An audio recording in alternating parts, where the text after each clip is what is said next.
So today we're talking about AWS backup. Here's what we're going to cover: what AWS backup is and why you need it, backup plans, vaults, and policies, what AWS services it supports, automation, scheduling, and retention, and the common use cases and pricing. So AWS Backup is a fully managed service that centralizes and automates data backup across AWS services. So you could think of it like without AWS Backup, you'd manage backups separately for each service, like RDS snapshots here, EBS snapshots there, DynamoDB backups in another place. It's just a mess. So with AWS Backup, you create one backup plan that applies to all your resources. One place to manage everything. So backups happen automatically on a schedule you define. So AWS Backup has three main components. A backup plan defines when and how to back up your resources. You specify the backup schedule, the retention period, and the lifecycle rules. And then next, a backup vault is where your backups are stored. You can create multiple vaults and apply encryption across policies to them, and you could think of it like a secure locker when your backup's live. Then you assign your resources to backup plans using tags or resource IDs.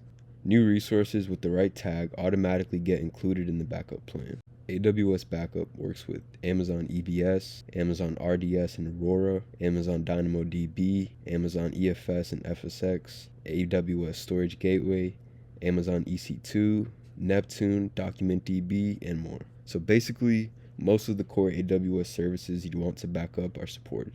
So you can copy backups to another AWS region for disaster recovery. If US East 1 goes down, let's say, then your backups are safe in US West 2.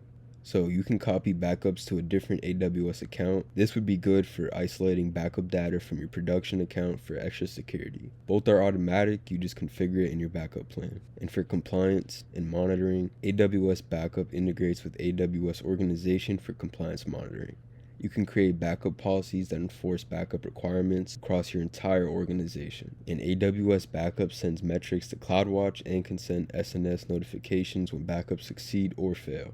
So a real world use case would be if you're planning for disaster recovery, you'd be able to automatically back up all your critical resources and then copy them to another region. So if something does go wrong, you're able to restore it from the backup quickly. And to save money, you'd use lifecycle policies to move older backups to cold storage. It works just like S3 lifecycle policies. And then for pricing, you pay for what you use. For backup storage, it's per gigabyte month. For restore requests, it's per gigabyte restored. And then for cross-region data transfers, it's standard AWS transfer rate. There's no upfront cost and no minimum fee. So that's AWS Backup, centralized automated backup service for all your AWS resources. If you found this helpful, let me know, and I'll see you in the next one.